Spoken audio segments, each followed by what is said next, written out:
Hi, boys and girls. Welcome back to Library Storytime. Wow, it has been an exciting week in America. But early in the week, we were celebrating and thinking about Dr. Martin Luther King Jr. And I found this book in our library called My Uncle Martin's Words for America. And boys and girls, this book is written by Angela Ferris Watkins, who was Martin Luther King Jr.'s niece. And the beautiful pictures are by Eric Velasquez. So let's listen.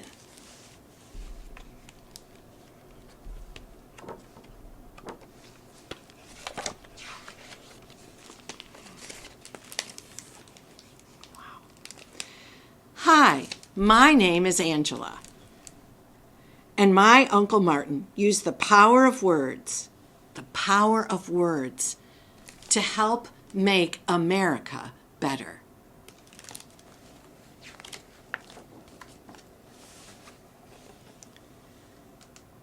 Before America elected its first African American president, Barack Obama, and before the first African American woman ran for president, that was Shirley Chisholm, and before the first African American was named to the Supreme Court, Thurgood Marshall.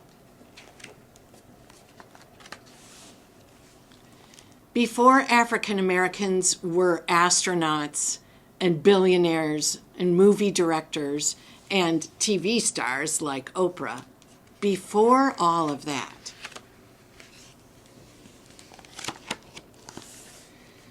there were laws that made life hard for African Americans. They couldn't choose where they could go out to eat. They couldn't even choose what drinking fountain they could use. They couldn't choose where to go shopping or even where to live. These laws were called Jim Crow laws. And African Americans were segregated or separated, kept apart from white Americans because of these laws. Some people thought that segregation was a good thing. We say that these people were prejudiced.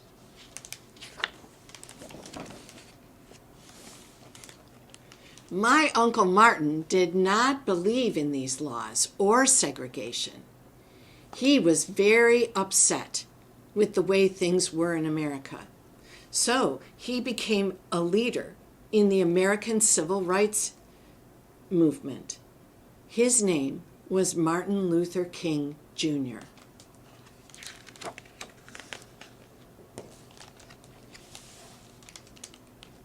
My Uncle Martin worked hard to change these laws.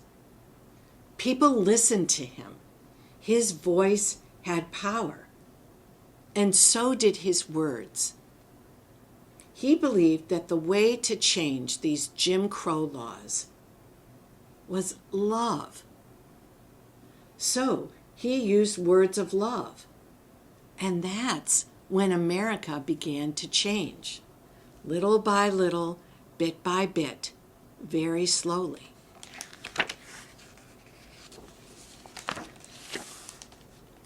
When prejudiced people bombed his house because they didn't want him to fight against those Jim Crow laws, he said nonviolence.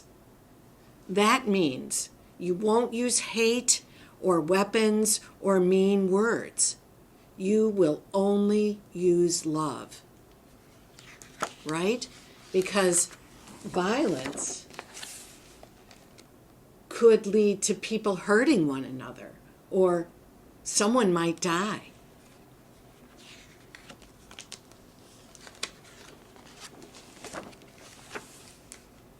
My Uncle Martin used the word justice in Montgomery, Alabama. He meant that everyone should be treated fairly. In Montgomery, Alabama, people weren't being treated fairly on the bus.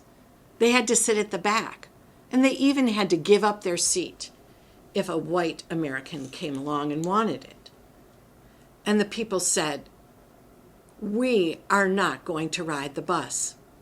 That's right, they boycotted the bus for 381 days, and it worked.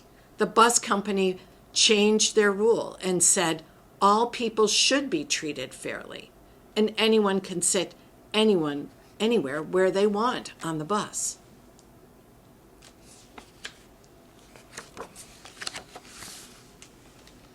My Uncle Martin cried out for freedom, even when he was in jail for trying to change the unfair laws. Freedom means that people are not controlled by other people or unfair rules.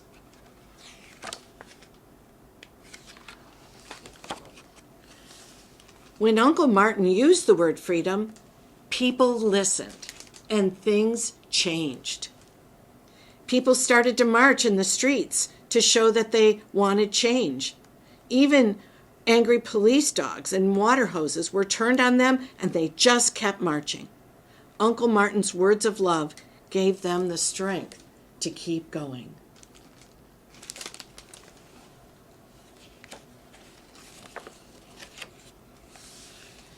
My Uncle Martin used the word brotherhood when he gave his famous "I Have a Dream" speech in Washington, D.C. And people listened, and things changed.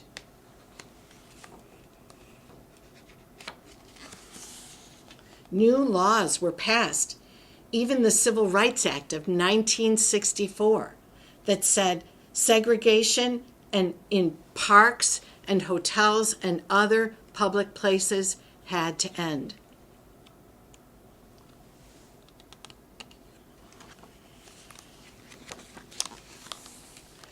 Uncle Martin shouted the word equality in Selma, Alabama, to thousands of people to get rid of the laws that were keeping African Americans from voting. Equality means that no one is treated differently from anyone else. And thousands of people marched to get the voting laws changed. Now, police and prejudiced people tried to stop them, but they finally finished their 55-mile march from Selma to Montgomery, Alabama. And do you know what? After that march, a new law was passed. The Voting Rights Act of 1965 said that you can't do things to keep African Americans from voting, like charge them money or make them take a test before they vote. Now, African Americans could vote just like everyone else.